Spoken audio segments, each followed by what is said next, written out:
Ladies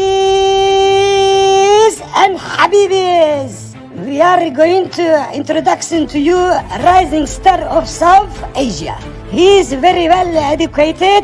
He knows Islam and Christianity very well. He done what they said he can't. He is Doctor. Alhamdulillah. Wait a minute, what are you doing, Zakir? You come out, it's not you. Habibi, take him out. Sorry, there was some problem. He's Adam Dicker. Hello everyone. This is your favorite Murtid. Salamul Masih. Peace of Christ be with each and every one of you. I hope you guys are having fun. Hello everyone. Your favorite Murtad is live once again, and we are gonna talk about the first ex-Muslim of this universe. Like literally, we are going to talk about the first ex-Muslim of this entire universe. Prove me wrong. All right, just as always, prove me wrong. I'm telling you, we are going to talk about the first ex-Muslim of the entire universe. This is how beautiful it is. This particular medal was won by one person and one person only. And we are going to talk about that person today. But before we go into the depth of this live stream, we have a very special guest with us. You might know him already. You must have seen the thumbnail already. If you have not, then you would know for sure. So let me invite our brother in Christ, Hazrat Eric. Welcome, brother. How are you doing? Fantastic. Really excited to dive into this. This is going to be fun. Amen to that. Yes, it's gonna be fun, and we're gonna have some fun, and that's why we are talking about the universe. So hence our icons are round and circular as well. It's we are talking about the first ex-Muslim of this entire universe, man. Yeah, but the very, very first one and why he became an ex-Muslim. Very interesting. Absolutely.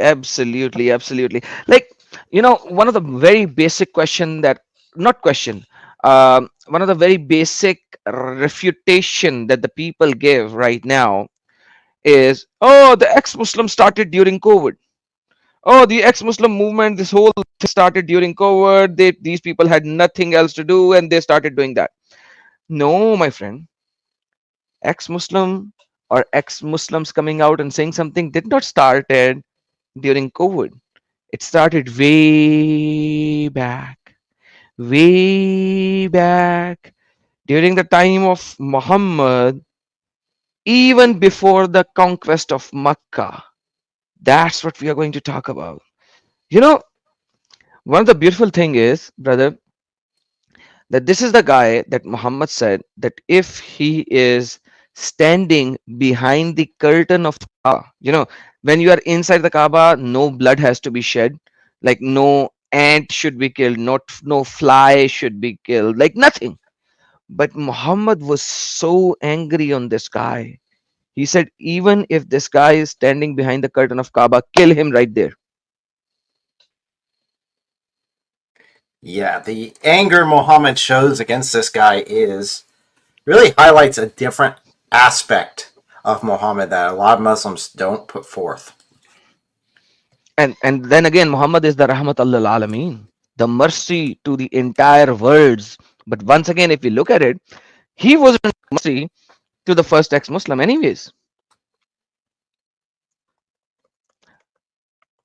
No, he didn't.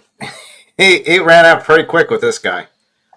Absolutely. And before we start our conversation and show you guys the evidence and the proof, I'm going to pin the live stream link in the live. Brother, you can pin it in your channel as well, because when I sent it, I hope it would have gone over there as well. Seems like it did not. So I'm not even a mod on your channel, so you got to do it yourself. I'm going to give you the link. If anyone who wants to join in the live stream and refute us, please don't join in to say you're doing a good job. Okay, don't join to say this. Okay, join if you want to refute us. If you are a follower of Muhammad and you think that what we are saying is wrong, please join in. You are more than welcome to join in and refute us. All right. So, with that being said, the link is pinned in the live stream, and Eric will put it in his live stream as well. Yep, my wife Let's just already pin it. added it. Oh, perfect. Give my regards to her. Just go and pin it as well so that it will not go inside the scroll.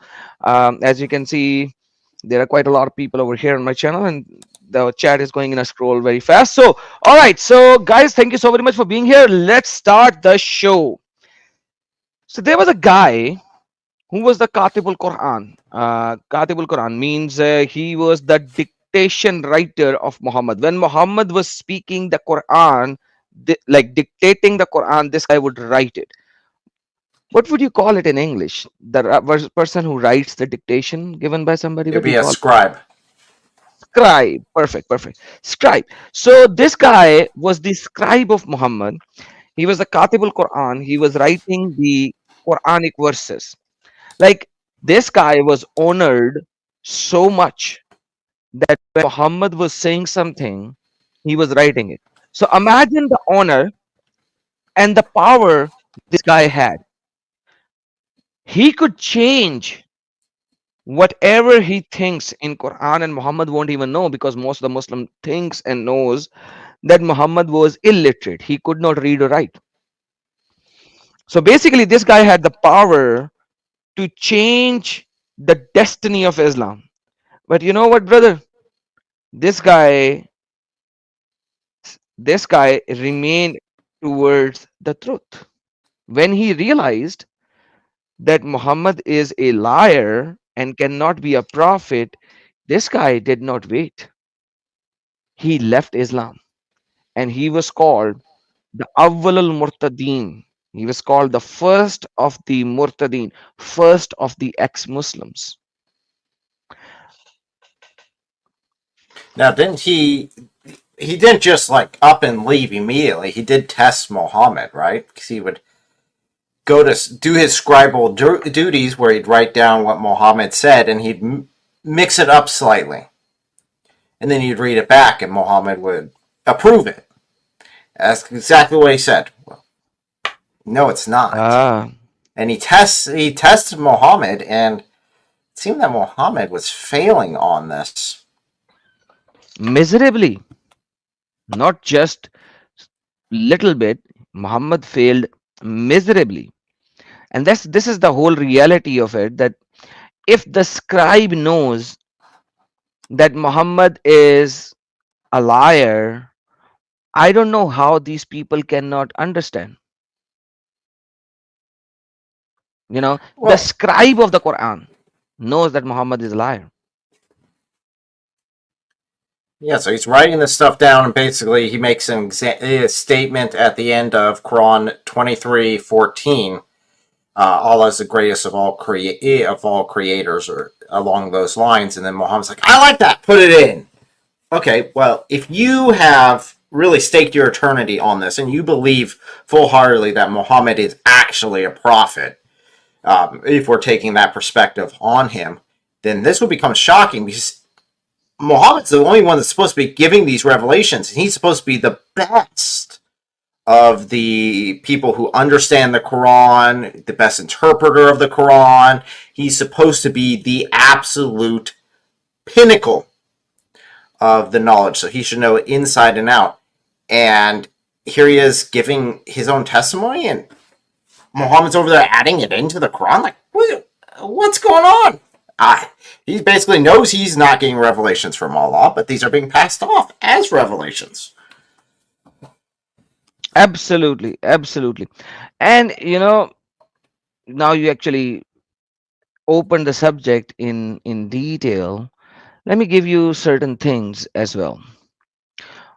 Now, this guy, the name of this guy is Saad bin Abi Sarah. All right, Saad bin Abi Sarah. Saad bin Abi Sarah was the Katibul Quran, writer of the Quran, and he was writing Quran chapter number 23, verse number 12 to 14. and he got amazed. Let's just open this verses for everyone to see now. Guys, this is very important.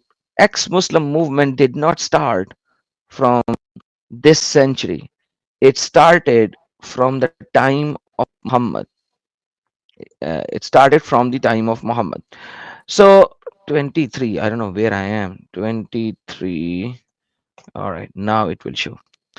All right, so, There you go. and it says, and certainly we did created man from an extract of clay. Perfect. And then, summa jalna nutfa fi qaratil makin. And then we place this nutfa, which is a drop, not the sperm drop, in a firm lodging, not the womb. That's just tafsir.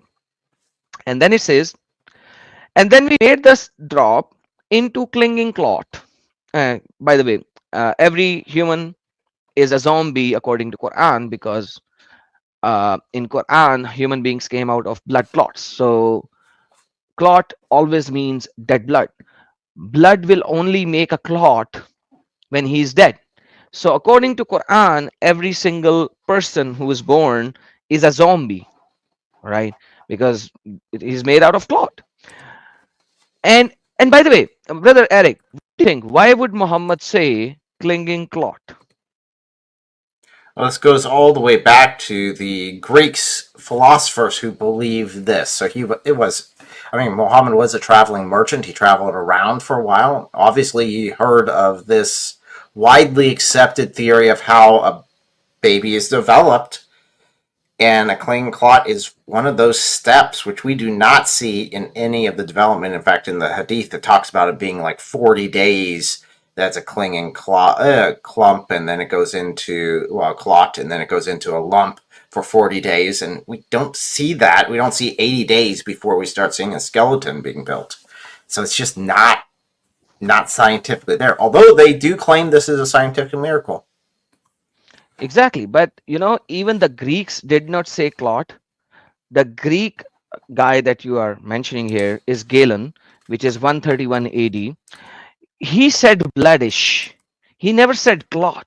Even he did not said clot, because he knew clot will only be made once the blood is dead. But why did Muhammad said clot? Why? Let me tell you. Because have you ever seen an abortion of a baby? What does come out when the baby gets aborted naturally, not when human intervene and abort it.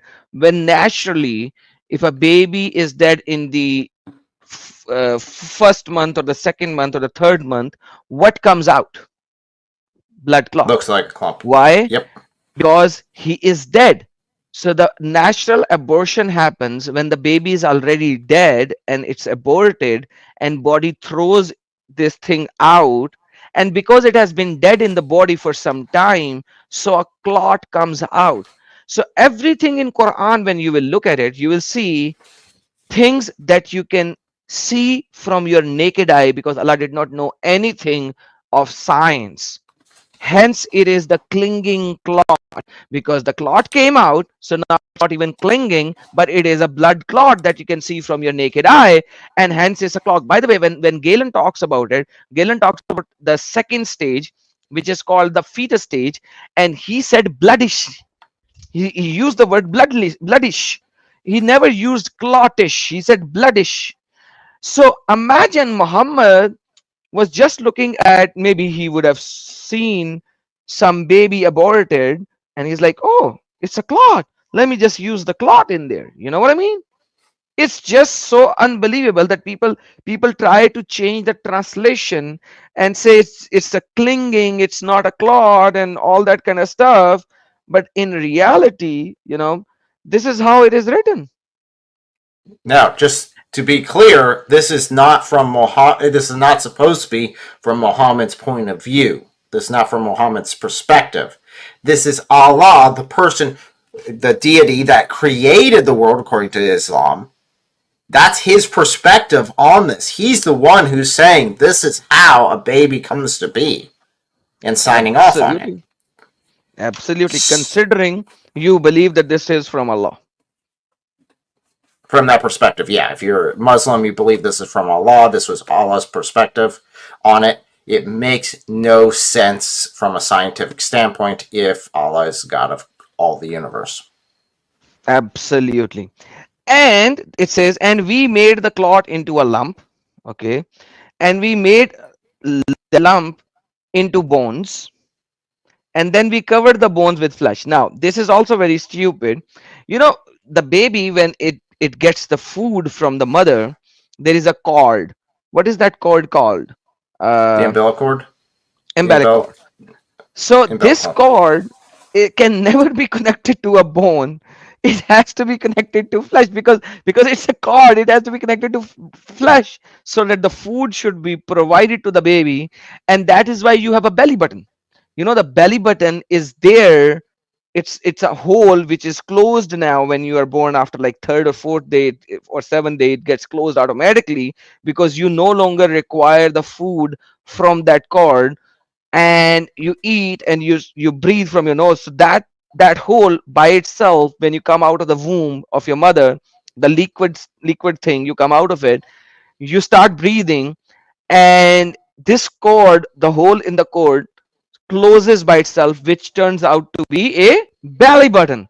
But now the problem is, according to Allah, that cord must have been connected to what? Bones, because bones are then covered with flesh, not the other way around. Another problem. Then we developed it into another creation. That is what Muhammad said that Allah revealed him. All this from previous. Then what happened is that Saad bin Abi Sarah said it in very excitement and ta'juban. So he said, Fatabarakallahu ahsanul khaliqin. Blessed is Allah, the best of all creators.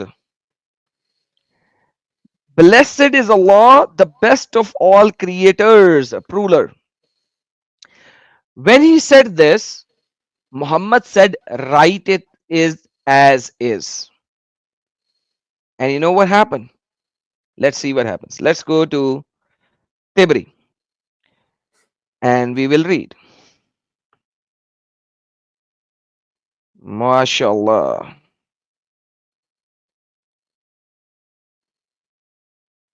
And there's so many issues with that statement because, again, this is supposed to be from Allah's point of view. So Allah is blessing himself.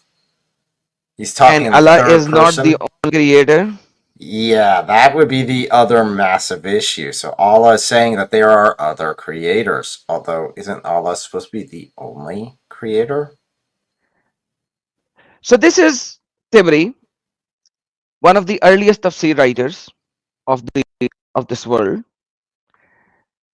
And this is in chapter number 6, Surah An'am, ayah number 93.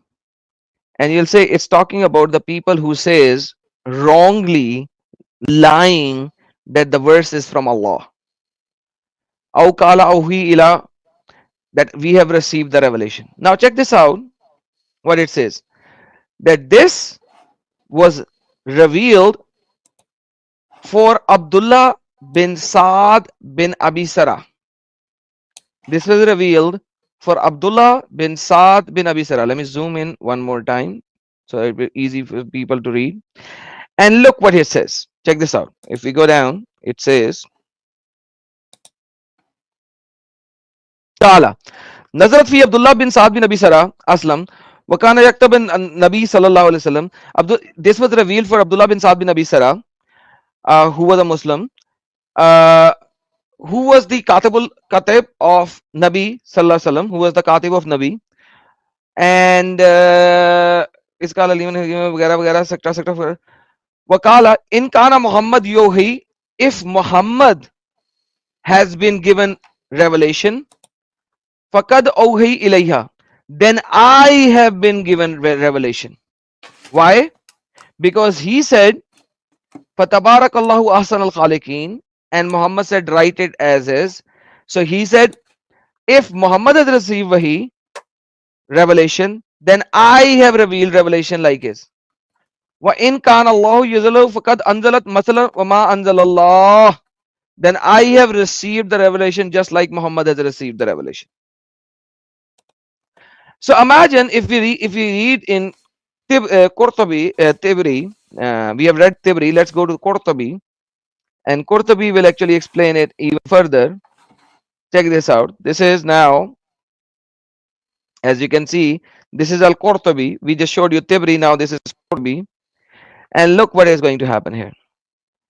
And it says,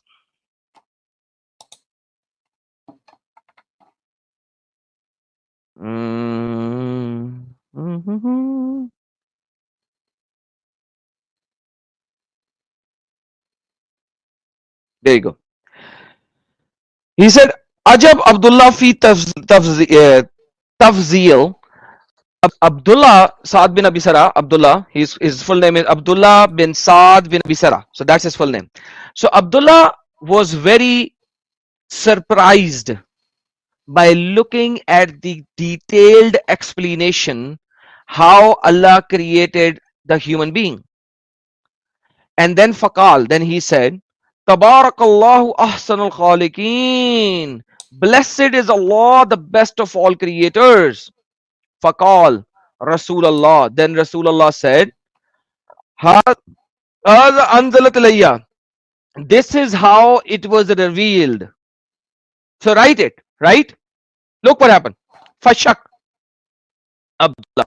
Then Abdullah had shak in his mind, the doubt in his mind. It crept in his mind, and he said, La in kana Muhammad Sadiqan, if Muhammad is truthful, Lakad awhayi ilayhi, then I have received the revelation, Kama awhayi ilayhi, just like Muhammad has received the revelation. Wala in kana kazzaban, otherwise Muhammad is a liar. Lakad qultu kama qal, because I have said this. So now let's see how Google translates it. Let's see.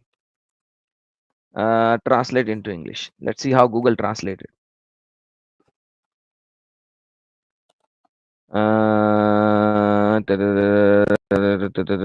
Let's see how Google translate, because Google translation is not always good. So, and it says, then we proceed to another creation. This is the verse that I've shown you. Abdullah was amazed at the detail of the man's creation. Right? That's what I said. And said, blessed be Allah, the best of all creators. The messenger of God, may God bless him and grant him peace, said, this is how it was revealed to me. Abdullah then doubted and said, if Muhammad is truthful, then it has been revealed to me as it was revealed to him. And if he is lying, then I have said this as he said.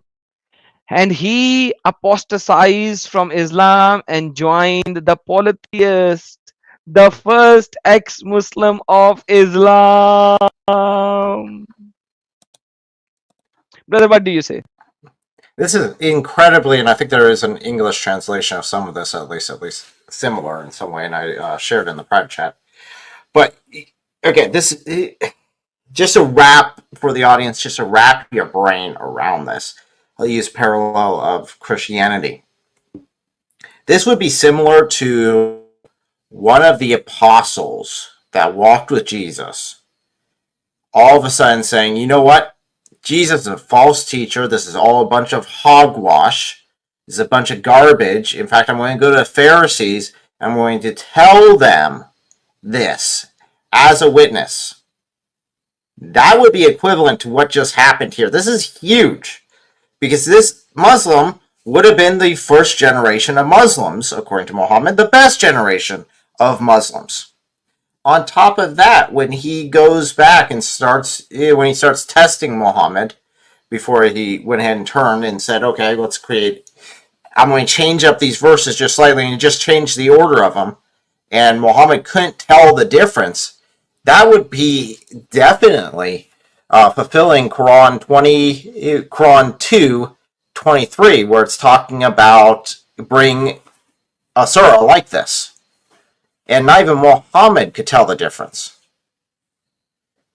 So, and Muhammad's supposed to be like the best he's supposed to know it. And I guess what boggles my mind is sometimes when some of these tests were going on, it seemed like he literally just wrote down what Muhammad had said, and then he reads it back saying, "Oh, so this is what you said." But he does it in a completely different order. Still saying the same thing, just in a different order, different recitation of it. And Muhammad signs off on it saying that's exactly how I said it. So does Muhammad not even know what he himself is saying? Do you have doubt about it? Very much so. Very much so doubt about it. Very much so doubt if he can't even keep straight what he just told the guy. Holy cow. So I gotta give it hats off at least at the beginning to this guy, because he saw that this is an issue. Obviously, he's not getting revelations from Allah, which means Muhammad's not getting revelations from Allah. So Muhammad's a false teacher. He didn't just go along with it. He then proceeded to continue to test Muhammad to see if he's a false teacher. And then he took action. And he left and he went to the polytheists, and even some quotes of him saying to the polytheists that your religion is much better than the one of Muhammad. Absolutely. That would be devastating. And that's the reality of it, in fact, brother. The reality of it is that Muhammad's religion was so false, even the writer of the Quran, the scribe of the Quran, knows about it. And I want to show these things to everyone, because a lot of people, and I know you sent me the link of Asbabul Nuzul, they say that Asbabul Nuzul by Al-Wahidi is not a very reliable source. Okay. And then that is why I say it's not just in Asbabul Nuzul, it's everywhere. And I'm going to show you now how many places this is there. So give me a second and let me open all of my sources. Hold on. And I'm opening all of the sources so that we will have all of the sources in one place. All right. So let me show it to you, all of the sources. Now I'm going to show it in a different manner. All right. Not this way. Hold on. It is written in so many sources that you can't even imagine. Let me show you some.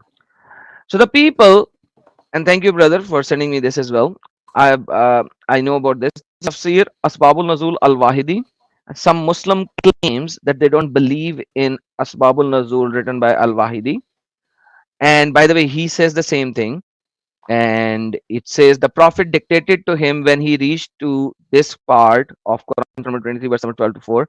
Abdullah expressed his amazement at the precision of the man's creation by saying, "So blessed be Allah, the best of all creators. Fatabarakallahu ahsanul khaliqeen." The Messenger of Allah, bless him, he said, this Abdullah's last expression is how it was revealed to me. At that point, doubt crept into Abdullah, and he said, if Muhammad is truthful, then I was inspired just as he was. And if he is lying, I have uttered exactly what he did utter. Hence, Allah's word in this verse, Surah Al-In'am, ayah number 93, and who said it was revealed like of that which Allah has revealed. The man renounced Islam. Man renounced Islam. This is also the opinion of Ibn Abbas, according to a report of Kalbi and Abdul Rahman bin etc., and so many chain of narrations. Now, check this out. This is written same as is in At-Tibri. I just showed it to you in At-Tibri here. This is written in Qurtubi. I just showed it to you in Qurtubi, and we read it. He was the first murtad. And he was the first murtad.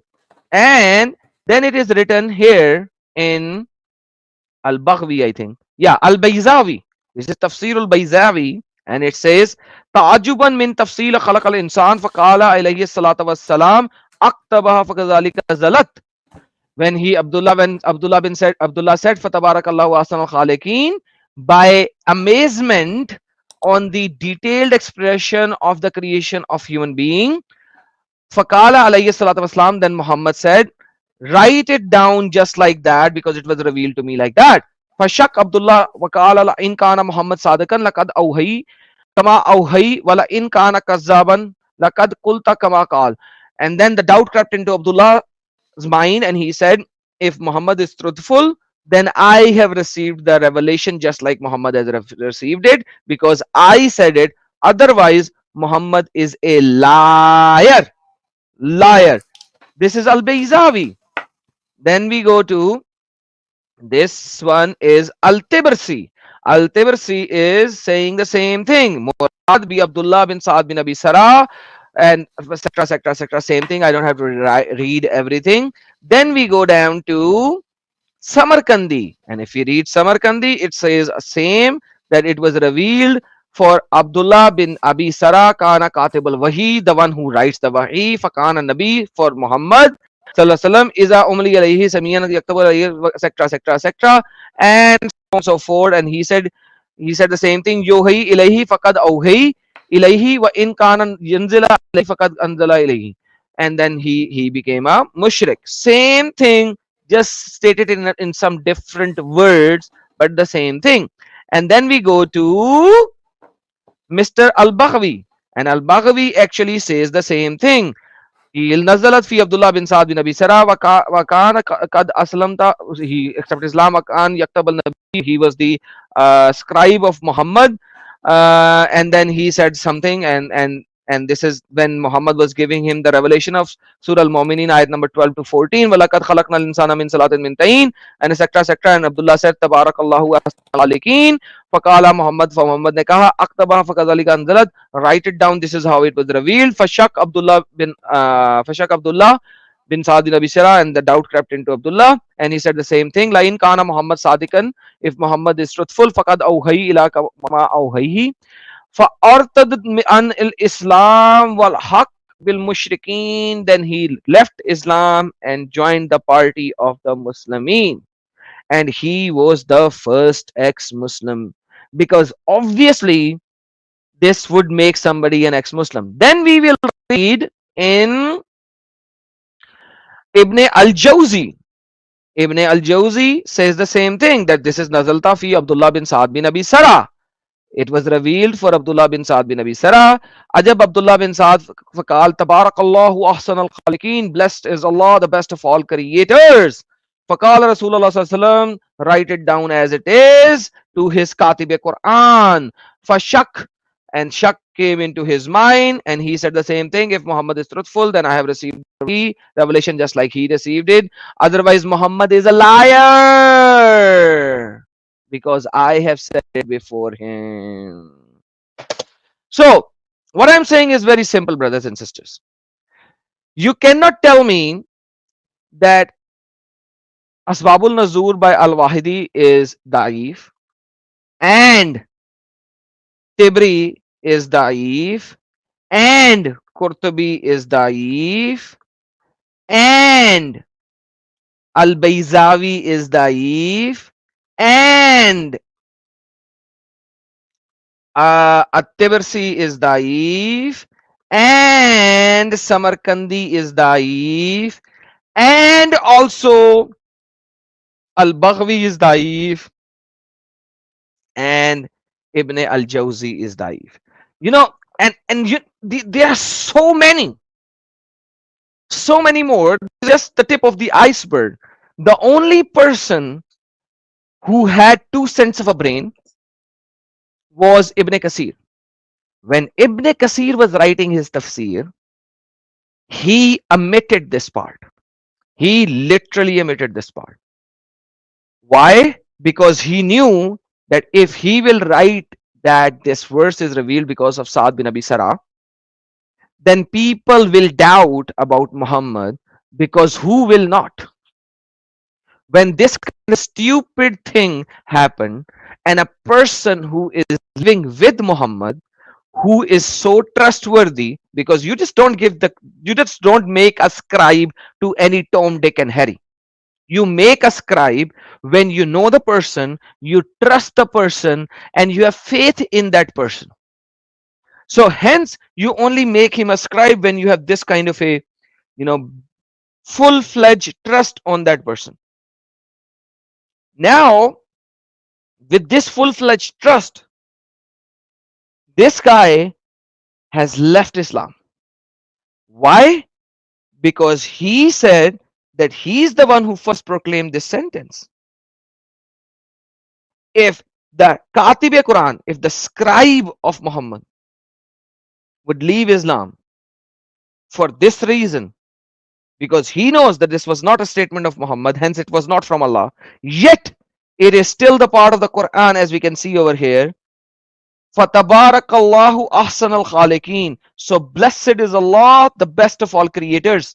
Then obviously the whole Quran is not from Allah.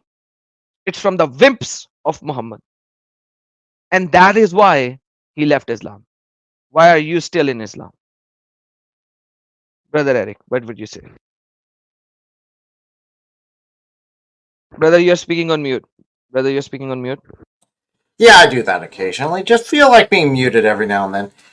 It's not just that. It's not just one guy, right? This is something that has happened multiple times according to sources. Because how did the hijab and burqa come about? Oh, that wasn't from Allah necessarily. That was Umar who kept bugging Muhammad until eventually this was a revelation that came down. So this is something that Muhammad did multiple times. Now, Umar stayed with the religion and kept going. Eventually, it became one of the rightly guided caliphs according to Islam.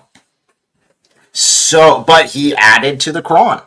So it's not that the Quran by itself was Allah's direct, literal words. No, it's a bunch of people that impressed upon Muhammad, and Muhammad just took what he wanted when he wanted. And you can see that from the romance of Alexander the Great being added in. You can see that from the Seven Sleepers being thrown in there, as well as some of the stories from the Gospel of, I can't remember, where it's talking about Jesus' young Gospel of life. Thomas and infancy Gospel Yes. of Thomas. Infinity Gospel of Thomas, yes. Exactly. How that was just added in and thrown in. It's like, okay, hold on. Something funky going on here. For sure. For sure. By the way, there's a guy, MD Salman. MD Salman, I have debated your so-called daddy that you are talking about. It's in my Urdu channel. Go to my Urdu channel. And I think the last uploaded video is the debate with your daddy. And you can see how filthy his language is. And even though his language was very filthy, but I proved and showed that what is written about Muhammad is much more filthy. So he was using filthy language for me, but instead of me using filthy language against him, I just showed exactly what is written with for Muhammad, and it is literally very filthy. So, my friend, I have debated your so-called daddy, and I don't know how many daddies you have. I'm sorry. If you call him your daddy, then I don't know how many you have. By the way, if you want to have a talk about Saad bin Abi Sarah, or if you have the guts to prove Islam to be true, and you're more than welcome. The link is there in the live stream. Please be my guest, join in and have a reasonable, nice discussion, because I don't like shouting competition and I don't like filthy language. Unlike your daddy, who uses a lot of filthy language, and he uses the private parts of mothers and sisters and fathers, just like your Muhammad, who has done that. I don't like that on my channel. So I would appreciate if you would like to click the link and have a reasonable discussion. Please join in. So, with that being said, let's talk about this. Abdullah bin Saad bin Abi Sarah. You know, brother, Muhammad was so angry at this guy. So, what happened was this guy ran away because he was the cousin of Uthman bin Affan. And Uthman, it's like Muhammad's favorite guy, you know that, right? He was Muhammad's favorite guy. So he ran away. So he ran from Medina to Makkah. And Makkah at that particular time was with the Mushrikeen, right? So he ran away to Makkah. And then what happened was that Muhammad conquests the Makkah. When Muhammad conquests the Makkah, and this is Life of Muhammad, Sirat al-Nabi by Ibn Ishaq, Life of Muhammad by Ibn Ishaq. And we'll read in section 819, and I'm going to zoom in a little more. When Muhammad conquered the Makkah and entered into Makkah, what did he do? Muhammad said, the apostle had instructed his commanders when they entered Makkah only to fight those who resist them, except a small number who were to be killed, even if they were found beneath the curtains of Kaaba. So there were 14 people whom Muhammad said that even if they are found beneath the curtain of Kaaba, just kill them. Doesn't matter. They are to be killed. No exception. One of them, the first one is Muslim, and he used to write down the revelation. Abdullah bin Saad, the brother of bin Amir bin Loya. The reason he ordered him to be killed was that he had been a Muslim and used to write the revelations. Then he apostatized and returned to Quraysh and fled to Uthman bin Affan, who was the forester brother he was. So because of Uthman bin Affan, he fled to Makkah after apostatizing. And now Muhammad has conquered Makkah, and Muhammad was so angry that he said, if he is beneath the curtains of Kaaba, still kill him. What would you say about this, brother? Oh man, this is just, again, putting it in perspective for the Christians, this would be, again, like one of Jesus's closest companions, most trusted companions, betraying him, not like Judas did, because Judas still believed that he was the Messiah in some regards. We can tell that by his actions, but really just absolutely said, Jesus isn't who he claims to be. He isn't God. He isn't the Messiah. It's all fake. And then ran away, hid within the Pharisees, telling them that all about how Jesus isn't God, and then Jesus getting an army together, riding over there, capturing the town, and saying, no matter what, you need to kill these guys. Give me the list, the hitman list, and this man's name is on one of them. That's very spiteful. There is no redemption. There is no way out of this, according to what Muhammad's ordered here. I mean, he's going for blood. And you can understand why. Muhammad is building a kingdom around himself. He's building this religion, and this is one of those who have dared to question his cult. And it is a cult. And, well, this is kind of the reaction you expect from a cult leader. But brother, Muhammad was so scared of Uthman. You know why? I'll prove it from a hadith. After this brother that just joined in, his name is Hasib. Yes, Mr. Hasib. Are you a Muslim? I'm Hello? sorry to say, but is he still here? Hello. He Can you hear me? is Hasib. No, Hasib. Yes, Hasib. Can you hear me? Yes, I can. Okay. Yes, I'm a Muslim. Perfect. So what would you say about this Saad bin Abi Sarah character? I don't have to defend Islam because Allah defend Islam. Okay, bring Allah and I'll debate him. Are you a Christian? I said bring Allah and I'll debate him. Because why do you say that you don't have to defend Islam? Allah is defending Islam. So bring Allah, I'll debate him. Are you a Christian? Yes, I am a Christian. But the link was for anyone to refute me. Are you refuting me on Saad bin Abi Sarah or not? I am refuting Christianity. Okay, refute Christianity as much as you want to, but first talk about Saad bin Abi Sarah.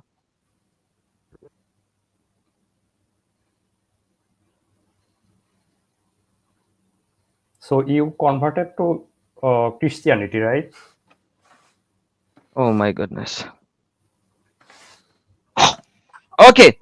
So I converted to Christianity. What next? Okay. So what made you to convert to Christianity? Quran. Okay. Do you read the Bible? But I said Quran made me convert to Christianity. Okay. Do you read the Bible? Why do you go to another question? No, I understand your answer. And then my next question is, do you read the Bible? Now I have a question. Have you read the Quran? Because you asked me a question, we'll do question one by one and you'll answer and I'll answer. Okay? Yes, I read the Okay, so Quran. you asked me a question. What made me convert to Islam? Now I'm going to ask you a question. Have you read the Quran? Yes, I read the Quran. Perfect. Perfect. Ask me your next question. Okay. So do you read the Bible? Yes, I do. Now, my question time. Have you read chapter number 9, verse number 31? Okay, let me check. Yeah, I read the whole Quran, No, but check. Forget the rest. Check.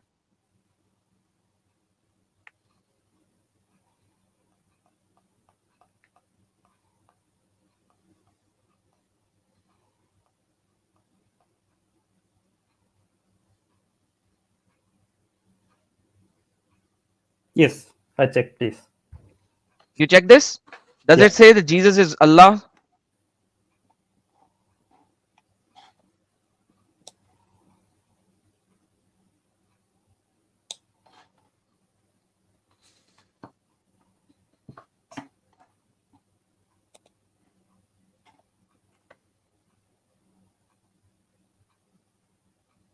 no, It does. Read the Arabic. it doesn't say that. Read the Arabic. Yeah, I read the Arabic. Read it out loud for all of us. اتخذوا أحبارهم. Read it out loud for all of us. No, what's your point? Dude, forget my point. Read the Arabic of 931 out loud. Let's see if you know that you read the Quran. Read it out loud. I can read the English here No, I because don't care about English. Quran did not reveal in English. Quran revealed in Arabic. You don't offer prayer in English. You offer prayer in Arabic. Read the Arabic. okay. اتخذوا أحبارهم و Ittakhuzun, it's not ittakhuzu. Alif does not have a zair in it. It has a pesh in it. So read it. what? No, Ottakhuzu. no, no. Uttakhud, not it. This is not Uttakhudu. Are you sure? Do you even speak Arabic?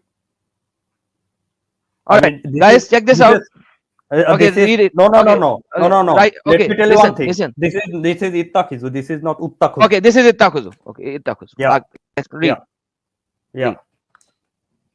Ittakhadu ittakhadu ahbaruhum wa Akhbaruhum. Perfect. ahbaruhum wa Ahbarahum with a zabar on top.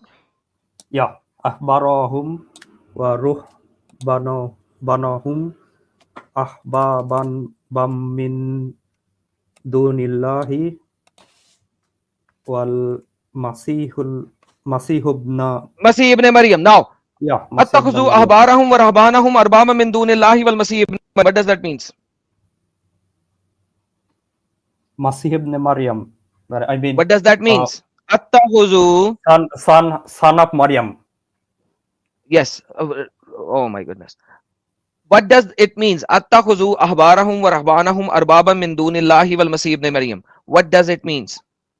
Masih ibn Maryam means Yaar, son forget ibn Masih ibn Maryam. Start from the zero and translate this part that you have read. Masih ibn Maryam means son of Maryam.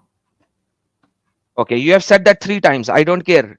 Translate the whole sentence. Why don't you care? Why don't you care? Because you have to translate the whole sentence.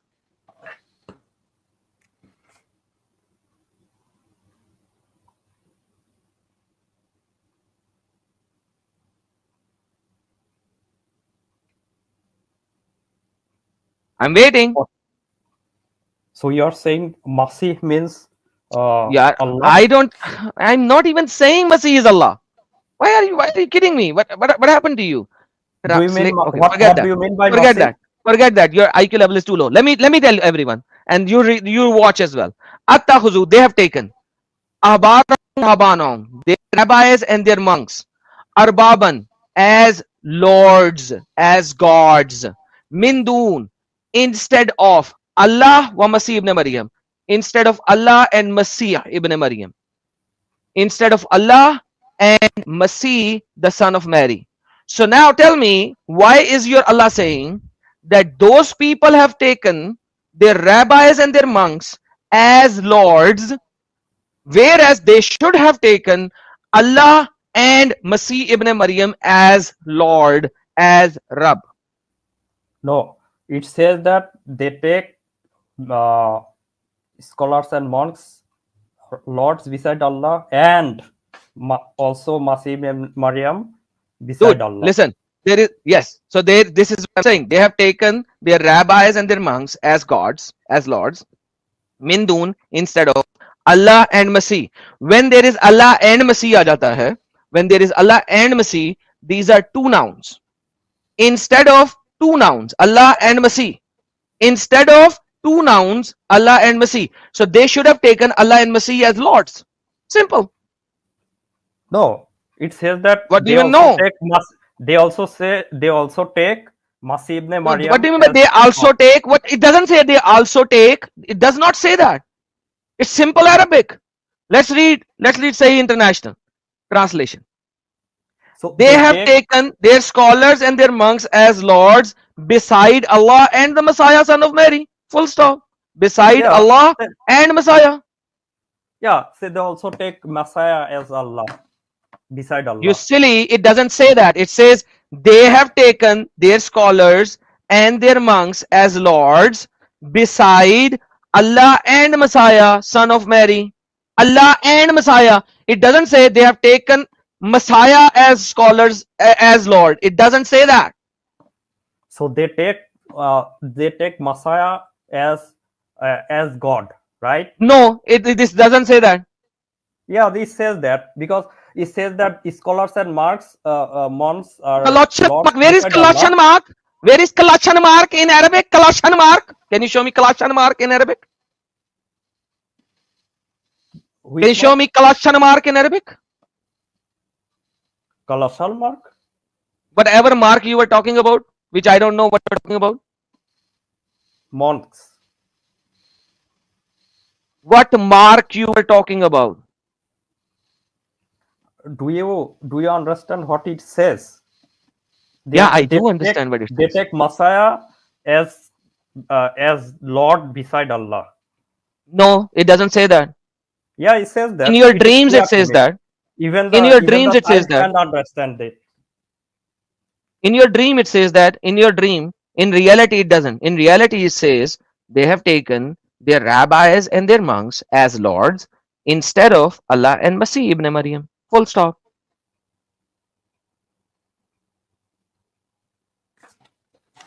I don't know what are you reading.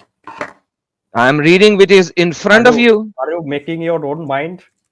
No, I'm not making my own mind. I'm reading the Arabic.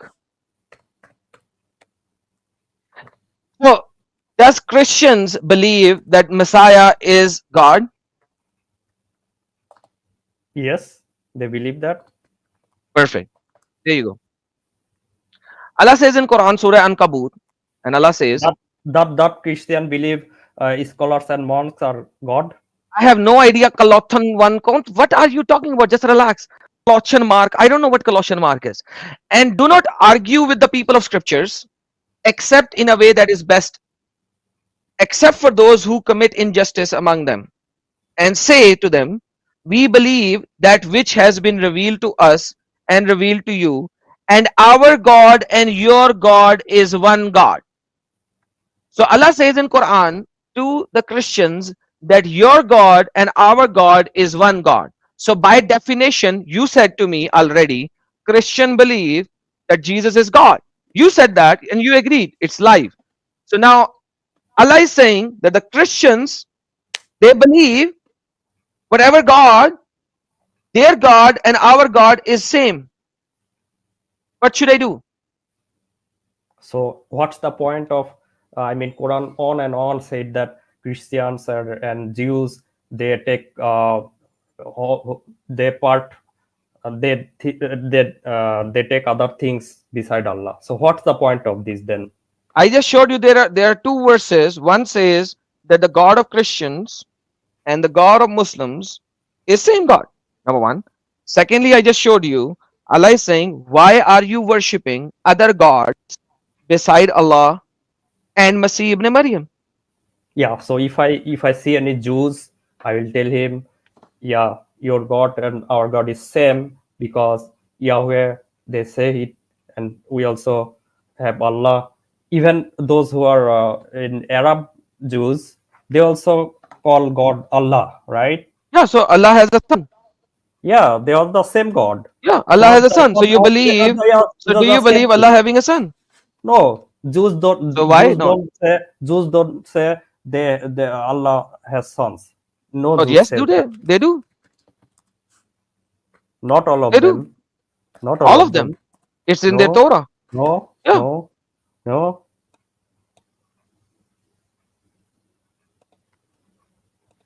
What do Jews believe in? They have one God. They believe that. No, no. What book do they believe in?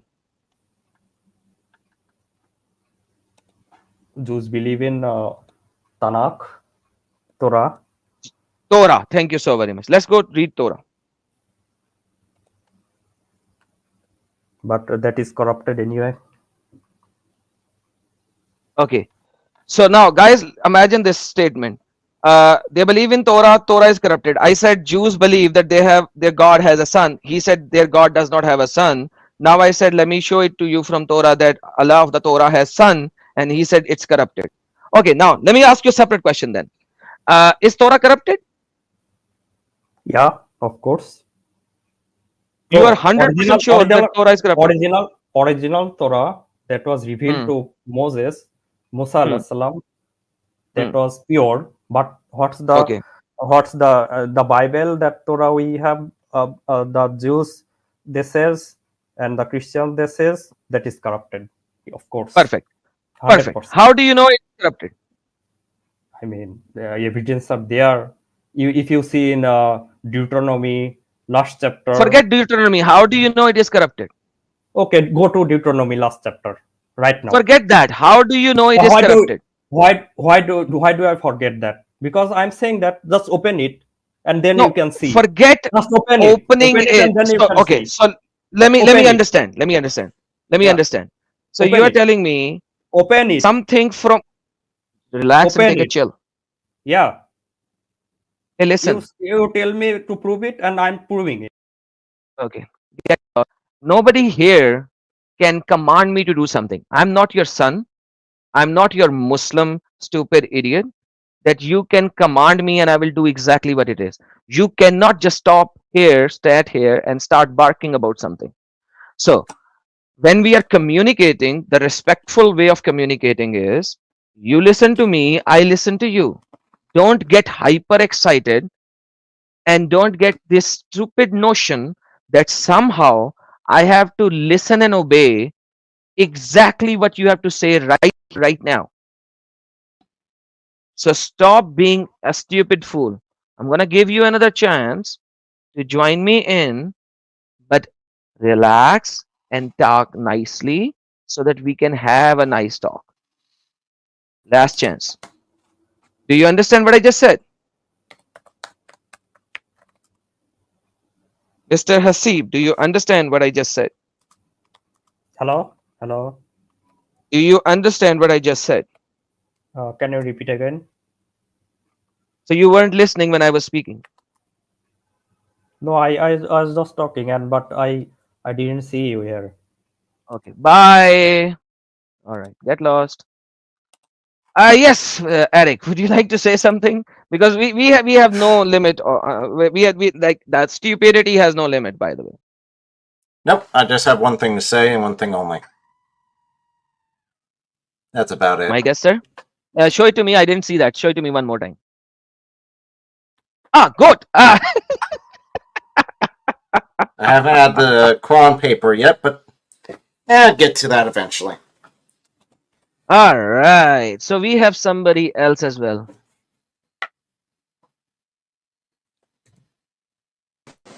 Mr. Muslim.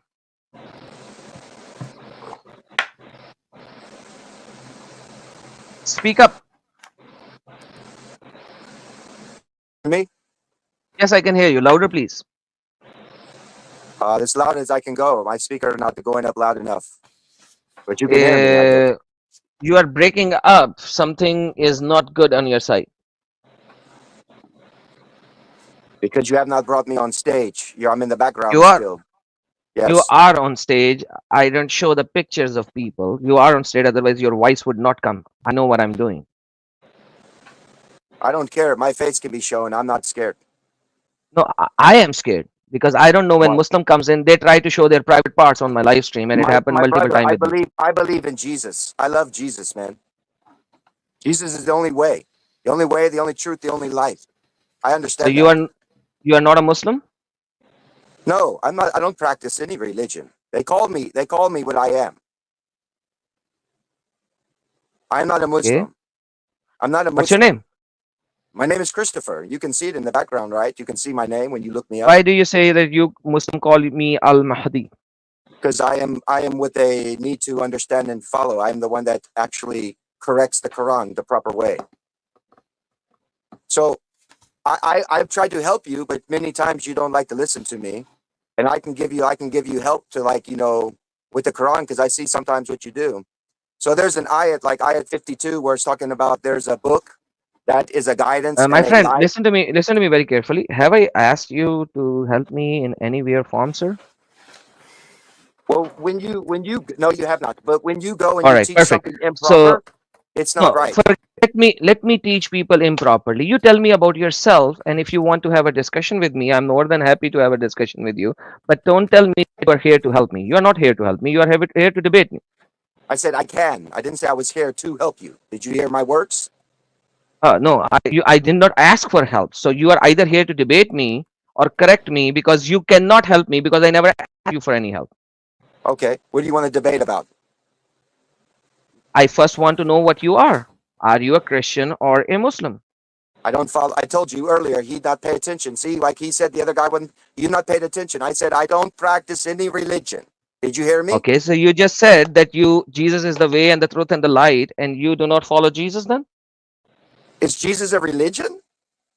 I never said Jesus is a religion. I said, do you just follow asked that Jesus? question, see? You still did not answer my question. I said, do you follow what Jesus said? Yes. Okay, do you follow what Muhammad said? Yes. So you follow what Muhammad said and you follow what Jesus said, correct?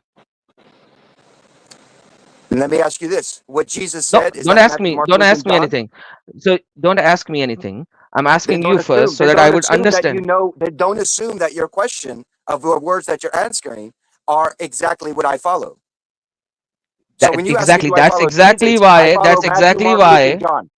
I follow. That's exactly why I am. Do I now? I answered your question. Jesus, that's exactly why I'm asking you. Okay, that's exactly why I'm asking you. Follow Muhammad or you follow Jesus? And you said you follow Jesus and you follow Muhammad. Now we have another problem. I follow all messengers, don't you? Do you believe in Isaiah? Is Isaiah? No, I follow Muhammad is a caravan robber, is a womanizer, I don't want to hear rapist. I don't want to hear that.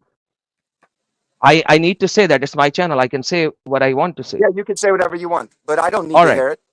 All right, then let me mute you. You can close your microphone when I'm saying. Muhammad is a caravan robber.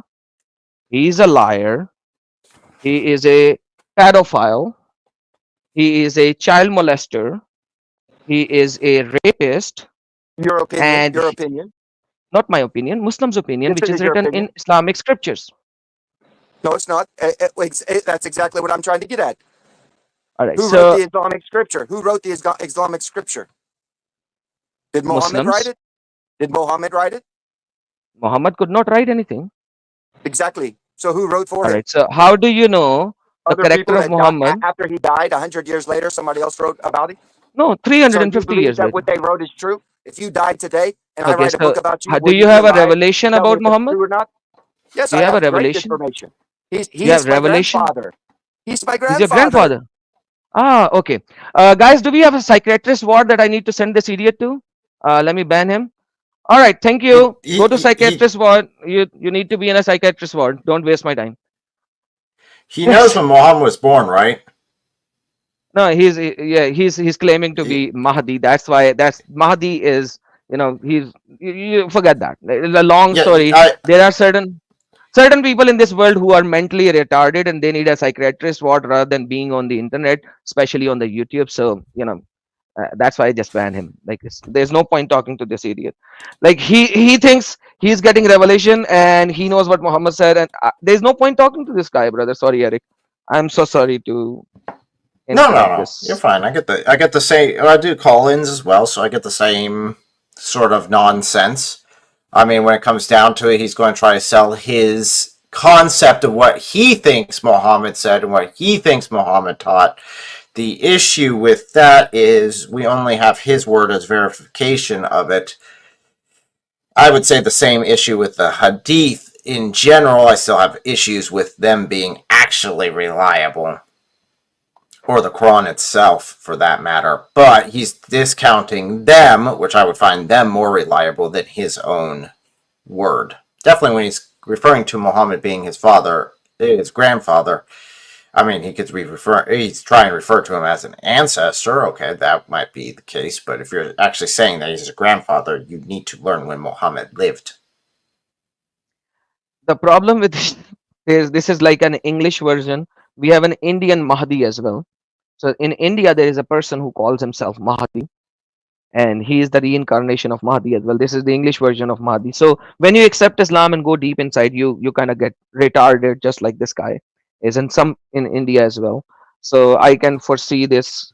That's why, like when I read his name, I knew there was some problem. That's why I was questioning to see what he wanted to proclaim, and he took time to state the final sentence, and that's where the game over is.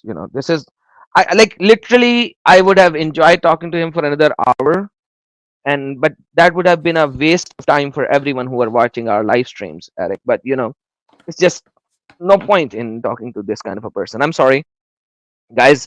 I'm sorry you might have had some fun time, but this kind of a fun time, I kind of don't like it. Oh man, I'm sorry, brother Eric, once again. Yeah, we're good. We're good. That's one of the side effects of having call-ins. You get some people with crazy ideas, some lunatics out there, but say la vie. Oh yeah, it didn't cuss you out, so there's that advantage. Perfect. It's Yeah. not yet. So, by the way, I was telling to the person who went into this discussion, I wanted to show this to everyone. A lot of people say that Torah does not talk about the sun. It does. Multiple verses. One of my favorite is Proverbs chapter number 30, verse number 4. If you read it, it's talking about the Son of God. Who has ascended into heaven or descended? Who has gathered the winds in his fist? Who has bounded the waters in the garments? Who has established all the ends of the earth? What is his name? And what is his son's name? So, when you say that the divine sonship is not mentioned in the Bible, it is in the Torah, in the Old Testament. It is in Proverbs chapter number 30, verse number 4. And if you read over here, it is Ma ismahu wa ma ismahu ibn. And what is the name of his ibn? His son. We can go to Daniel chapter number 7 as well. Check this out. This is for the people who wants to know when they are talking to these Muslims. And then he is talking about here the Ancient of Days. And it says,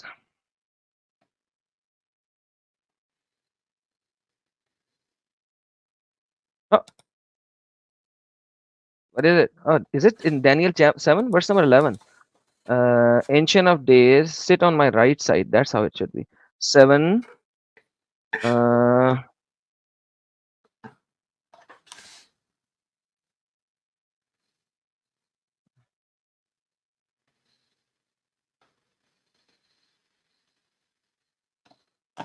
is it 7 or 11? Yes, this is 7. I was watching in the night vision, and behold, one like the Son of a Man coming with the clouds of heaven. He came to the Ancient of Days and brought him near before him. Then to him was given the dominion and the glory and the kingdom, that all the people, nation, and language should serve him.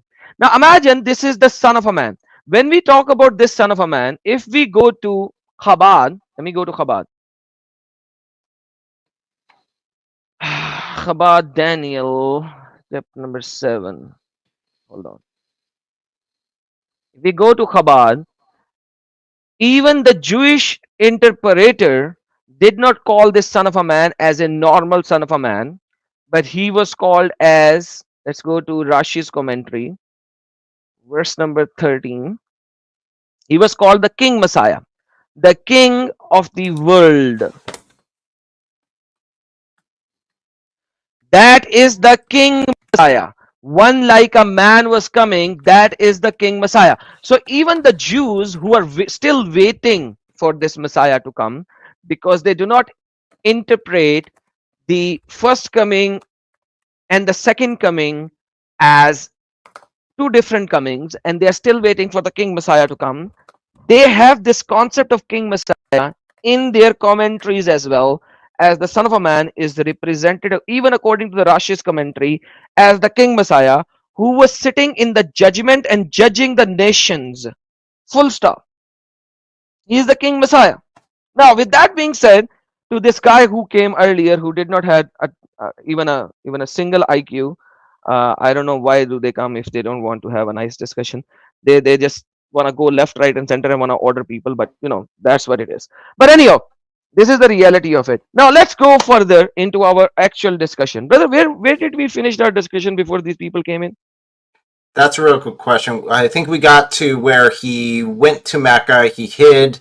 Muhammad's coming. He captured the city. He's going to lay besiege to Mecca and capture it. And he's talking about he's got to kill these list of people. He's got his hit list ready to kill. I do want to mention, though, the last caller in, the person who needs some mental assistance, he actually came from my channel. Oh, that's fine. That is fine. So I get the crazies. Now you'll get some more crazy. This guy more crazy on your channel. I'm sorry. No, he's welcome to call into mine. We'll have fun. So hey, Mr. Crazy Al Mahdi, call Eric's channel when Eric is streaming and spend some time with him. You can't spend some time with me. I don't have the patience to do that.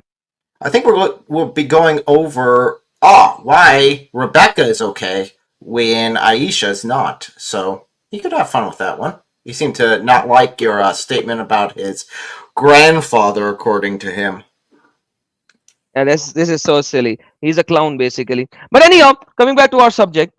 So, brother, the problem here is I said, but like let's read some super chats first. Sorry, Miss Lily, as always, thank you so very much for your kind support and super sticker. As always, you are always here with us. Thanks a lot, Mr. Sam Thokandan. I have no idea how to pronounce your last name, man. May our Lord and Savior bless you with health and peace. If I like to contact you personally, what is the best way? Please let me know. Send me an email, xmuslimadamseeker@gmail.com, or join my Discord. The link is in the description. You can click on the Discord link, or join my Patreon and send me a private DM. So there are 3 ways to contact. Join my Patreon, send me a private DM, send me an email, or join my Discord and tell the moderators that you have some urgent talk to do to me, and remind them of this stream, and they will let me know and they'll schedule some discussion with me. Mr. Leo said, bro, your views on CP and Shams fight really bad. Yes, that is really, really bad, and I really do not like that. And I don't know what else to say. This is Quite unfortunate. And the one who started should not have started this. That's what I would say. All right, coming back to the same point, I said that this guy was the friend of Osman. He was a not blood, sorry. He was the milk brother of Uthman bin Affan, cousin milk brother. So now that is, and Muhammad is so afraid of Usman. We go to Sunan Abi Dawud 4358. This is with Hassan Asnad, Hassan in chain. It says, Abdullah bin Abi Sara used to write the revelation of Muhammad. Satan made him slip. So now imagine, brother, how they make the hadith look better. Satan make him slip. Satan made him slip and join the infidels. The messenger commanded to kill him on the day of the conquest of Makkah, but Uthman sought protection for him. The messenger gave him protection. So imagine this, how this is happening, brother. Do you see the deception in the hadith? Satan made him slip and he joined the infidels. They did not even mention the whole story in Abi Dawud. Nope. So apparently Satan made him slip and he joined the infidels, and then Muhammad said kill him, but Uthman sought protection for him. So basically Uthman is the one who tried to protect him. But did Muhammad protected him? Not so much. Muhammad did not. He didn't give any protection orders. I mean, his go behead him seems like a very odd protection. No, once he said go behead him, commanded to kill him, Uthman sought protection for him. The Muhammad gave him the protection. Let's see how Muhammad gave him the protection. After he gave a kill order. Very interesting. After he gave the kill order. Check this out. Beautiful. Next hadith. On the day of conquest of Makkah, Abdullah bin Sa'd bin Abi Sarah hid himself with Usman ibn Affan. So Usman hid Abdullah bin Abi Sarah. When Muhammad gave the kill order and all the Muslimin went out to kill all the people that Muhammad gave the kill order, Usman is the one who hid Sa'd bin Abi Sarah. That's point number 1 to be noted, my lord. He brought him and made him stand before Prophet. Then he brought him in front of Muhammad, where all the Muslims are gathered and Muhammad is there, and said, accept allegiance of Abdullah. So he asked Muhammad to accept allegiance of Abdullah. Imagine Usman is giving orders to Muhammad that Muhammad should accept the allegiance of Abdullah.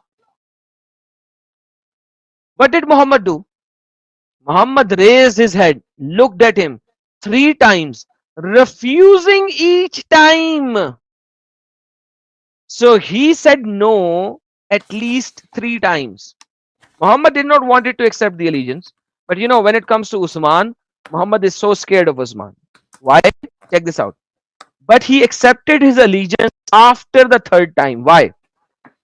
Then turning to his companion, when Abdullah and Usman went out, because Muhammad finally, on the 4th time, he accepted the allegiance, and Muhammad turned to his companion who was sitting around him and he said, was not there a wise man among you who would stand up to him when he saw that I had withheld my hand from accepting the allegiance and kill him?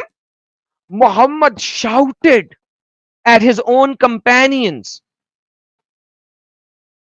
why did any one of you not kill him when I did not accept the allegiance the 1st time, the 2nd time, the 3rd time? Why any of you did not kill him? Muhammad was so scared, and the companions of Muhammad were so scared.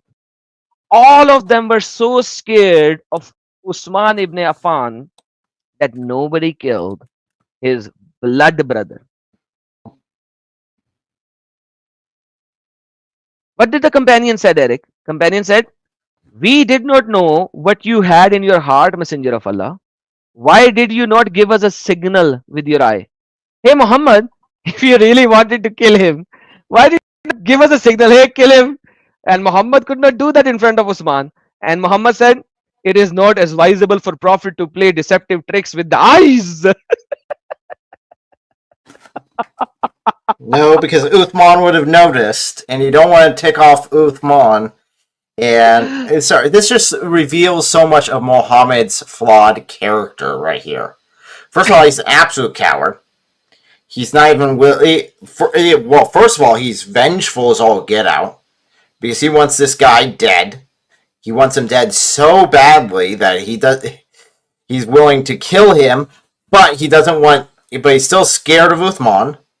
So he's a coward when it comes to that. So he doesn't have enough conviction actually to bring the execution. If he was actually the one in control with absolute power and absolute loyalty from all of his followers, he should be able to, at a wave of his hand, say, cut this guy's head off, and it would have happened right there, regardless of Uthman. In fact, if he was really the one in charge of Uthman, he should have been able to command Uthman to do it. And if Uthman really believed everything, then he would have done it without question. He didn't. And it really shows that he's scared, and he wants a way out of this. He wants a patsy. He wants someone else to do it. So if Uthman gets ticked off, then it's ticked off at, oh, well, the companions felt convicted, so they went ahead and did this. Not Muhammad. He didn't do it. He would have accepted it eventually. It just shows Muhammad as being an absolute coward again. Absolutely. And this is literally laughable that Muhammad is saying no and none of the companions stood up 3 times. Why? So Uthman had more fear than Muhammad himself. I told this joke to one of my good old buddy, and you know what he did? You know what he did, Eric? No, I do When I not. told this hadith to one of my good friends, he did this.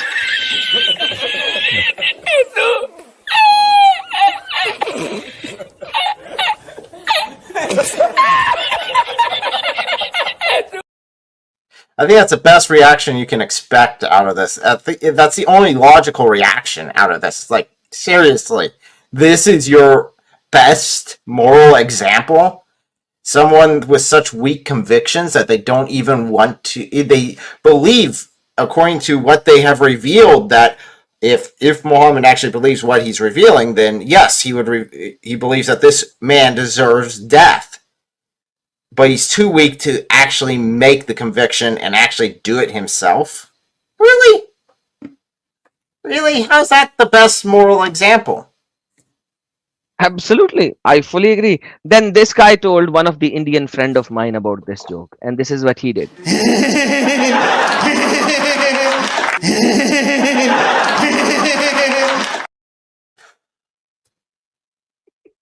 Yep. So this joke is this hadith as a joke is going around in circles, and this is the reality of how this joke is.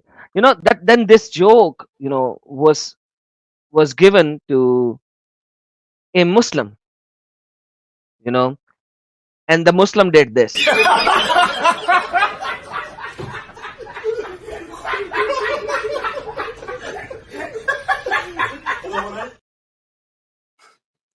Even the Muslims who has 2 cents of a brain will actually do this. That's how silly this is. It is. I mean, this whole story really paints Muhammad in this horrible light as nothing more than a joke and an absolute fraud.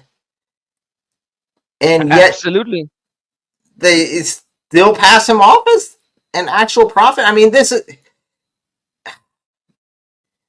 would be one of the founding members of the religion absolutely turned against it and ran away. Now, eventually he does convert back because he gives his oath to Muhammad here, and he basically comes back whipped with his tail between his legs. I would have loved to have seen it go a bit further than that, but so be it. But I mean, there's still like according to the hadith,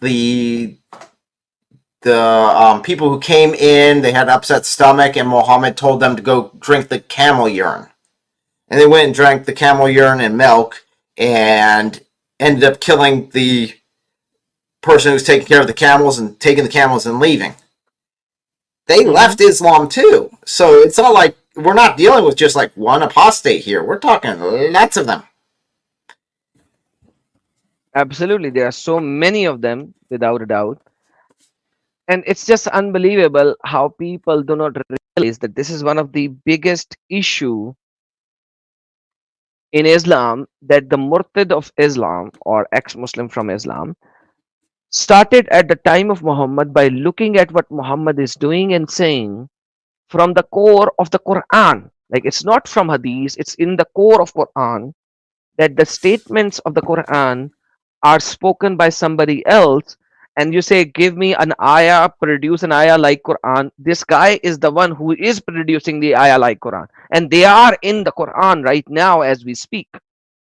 That's how stupid it is, and these people are thinking the other way around, whereas this is one of the most damaging stuff about Well, just anybody in Islam. even on just how filled with hatred Muhammad is.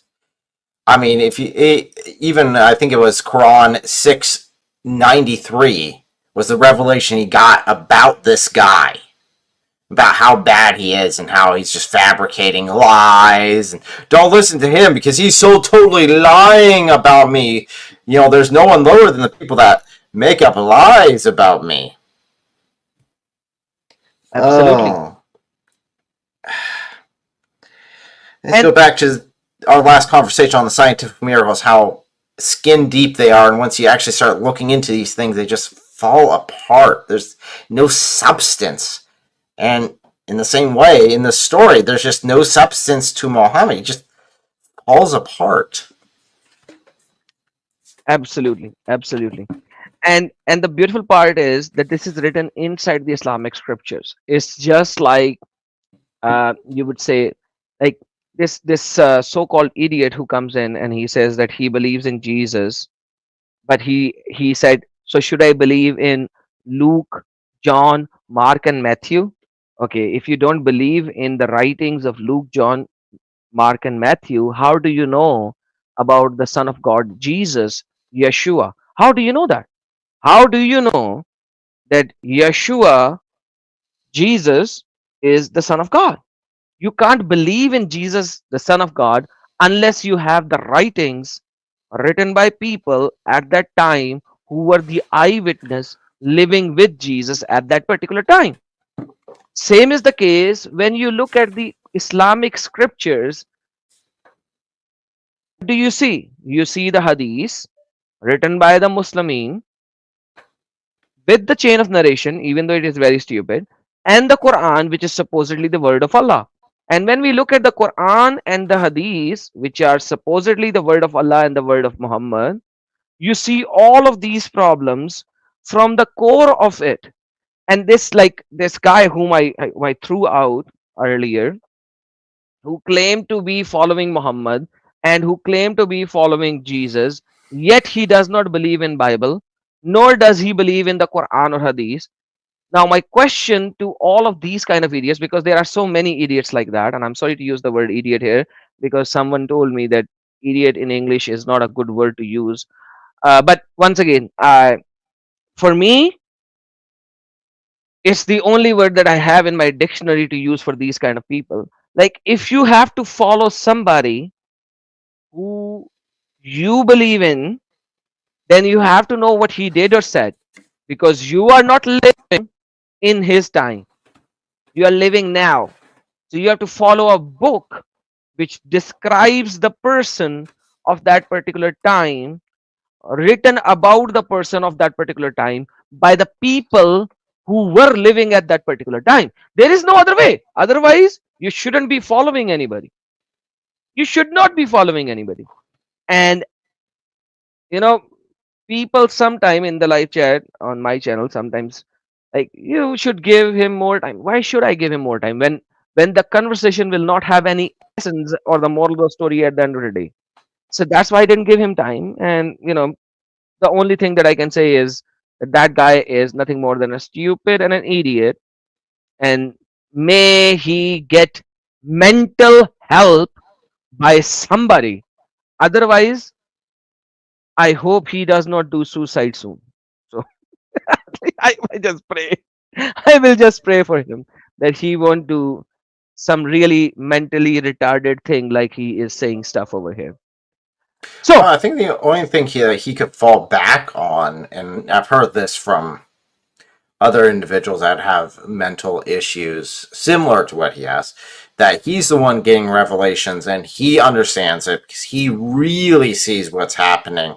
All the hadith and the Quran and the Bible are corrupted. You can't trust them, but you have to trust him solely on what he has to say. And the issue with that is, well, you're not a good witness. yep, absolutely. And that brings to the end of our live stream, except if we have some questions in the live chat, we will take that. But before we go to the end, this is our brother's Eric's channel. His name is Your Brother in Christ. He's doing an awesome job. Last time he actually held a seminar. Should I call it a seminar? Was it a seminar? Normally we talk about conference, is what we refer Conference. to it as.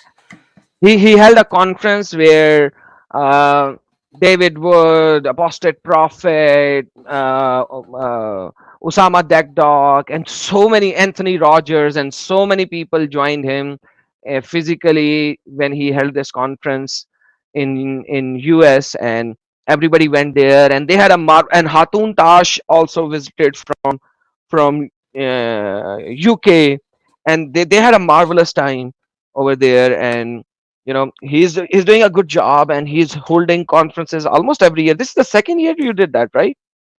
Yep, second year. We've done it twice in Ohio. We're looking at possibly expanding out into other states as well, as states that aren't really covered. There are some apologetic conferences around, but this stuff needs to be put in everyone's hands. The issue is I need help from the churches in the area.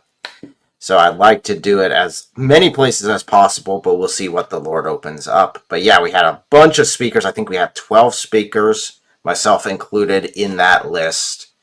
And we covered various topics. We covered Islam. We also covered just atheism in general. I talked about, I think, like 30 misused verses. You must have had fun with AP when you're talking about atheist.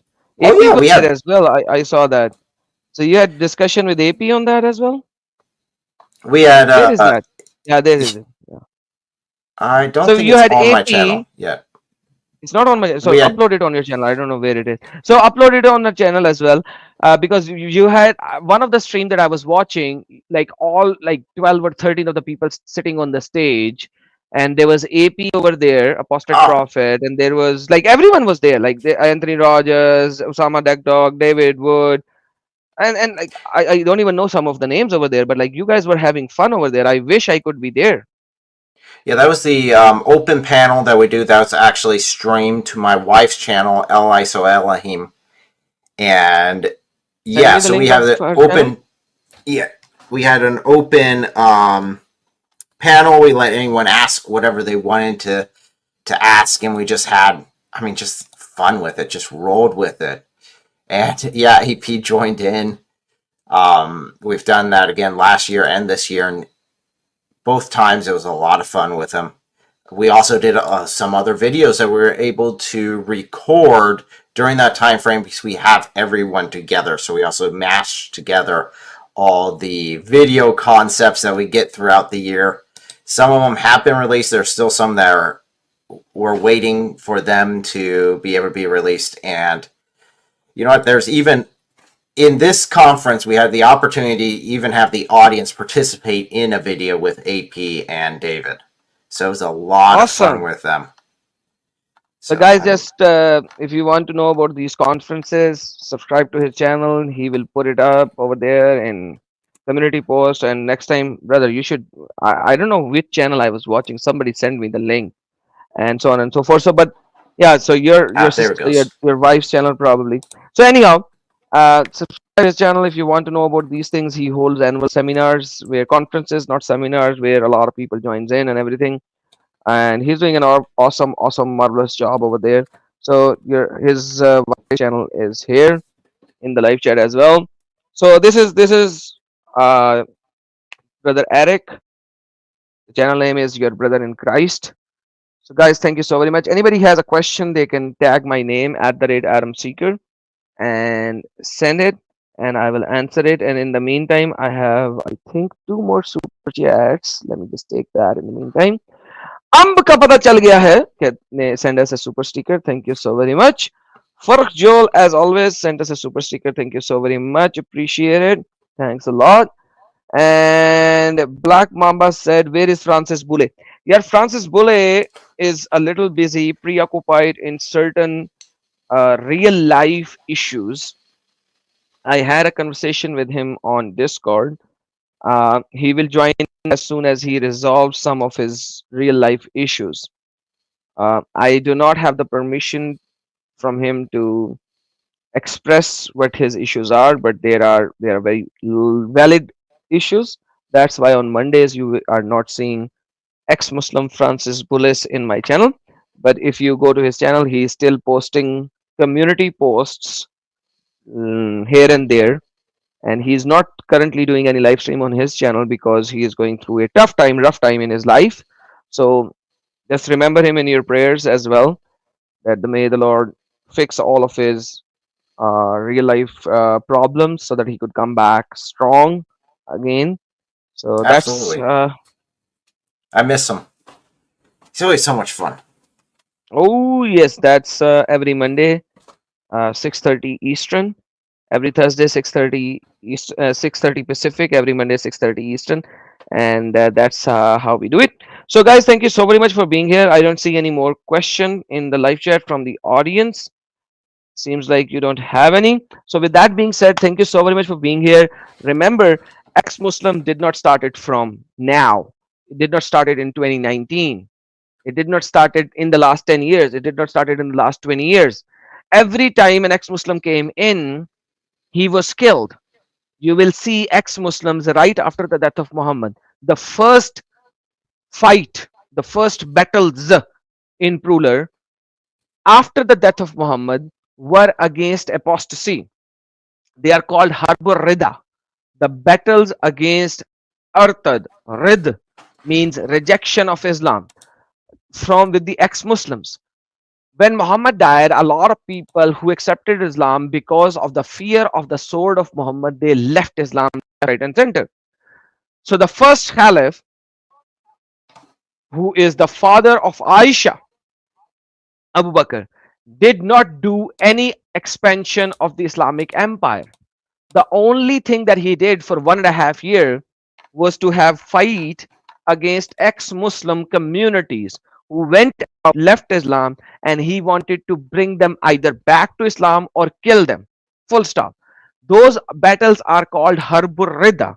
And if you see, search on the internet, which they will give you reference from Tariq al-Tibri, which is the history of at-Tibri, and there are pages after pages on how many battle Abu Bakr did for the apostasy, because if the killing of apostates were not there in Islam, Islam would have finished right after the death of Muhammad. There would have been no Islam. Unlike Christianity, where you don't kill if you leave Jesus, and you don't have a sword to accept Jesus, in Islam, it was spread by sword. And when Muhammad died and the sword broken, people were killed because they left Islam. And hence, one of the professors of the professor, the teachers of the teachers of Al-Azhar University, whose name is Professor Karadawi, stated in a satellite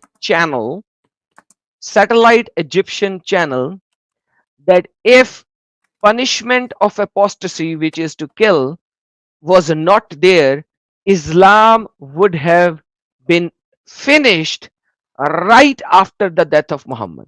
It's in Arabic. Please read the subtitles. اتركوا الرد، لو تركوا الرد ما كان هناك إسلام، كان انتهى الإسلام منذ وفاة الرسول عليه الصلاة والسلام. فالوقوف أمام الردة هو الذي أبقى الإسلام. وفي آية المائدة إنما جزاء الذين يحاربون.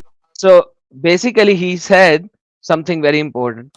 He said, so opposing apostasy is what kept Islam. So you cannot oppose apostasy punishment. You cannot oppose against apostasy punishment, because this is the only reason why Islam is still alive. Because if there is an apostate, just kill him. And then he gives references from Quran and Hadith. الردة هو الذي أبقى الإسلام. وفي آية المائدة إنما جزاء الذين يحاربون الله ورسوله ويسعون في الأرض أن يقتلوا أو يصلبوا.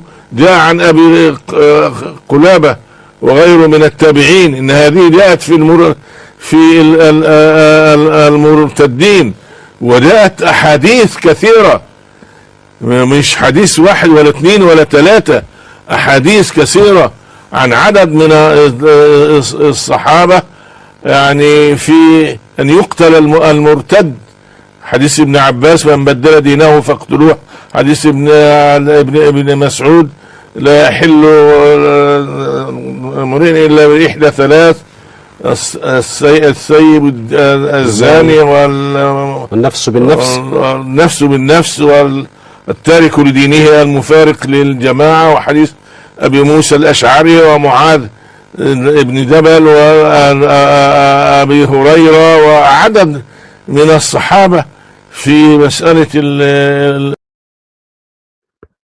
So in short, what he said, that there are so many hadiths from Ibn Abbas to all of the, he said, Kasir Sahaba, Kasir, many of the companions of Muhammad, that whoever leaves his religion, kill him. And then he gave the hadith from Sahih Muslim. He said, you cannot shed a blood of a Muslim except in three cases. Number one, that he killed somebody and you are killing him in retaliation or retribution. Number two, that he is married and he has performed sex out of marriage, that is adultery. Number three, he has left Islam. So there are only three reasons that you can kill a Muslim. That's it, no more. So what he's saying is very simple, that apostates should be killed. That is the reason. That is the reason why Islam is still alive after 1400 years after the death of Muhammad. Now, let's be This is honest. the reason. They're proud of that. I don't have that. I do. I actually do have that for place, but yeah, it's great. So that's what we were talking about, and this is the reality of Islam. Brother, your last words before we close the stream, whatever you have to say in this topic or about anything. Sure. It's very obvious in the Hadith, in the Quran, Islam is false. Leave Islam.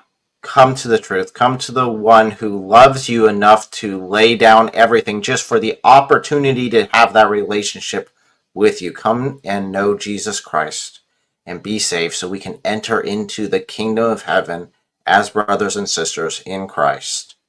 And that is my heartfelt desire for every Muslim that is out there. Muslims know that this is what your Quran is also saying. By the way, Mr. So-called Hisham Awan, there you go, @Hashan Ivam. Let me just give it to you. Like, this is how easy it is, that you guys have no idea what you are doing. There you go. There you go. I have already debated your father and he ran away. The link is there. My baby. Go check it out. So by the way, brother, there's a father of a lot of Muslims in Pakistan who kind of abuse me left, right, and center.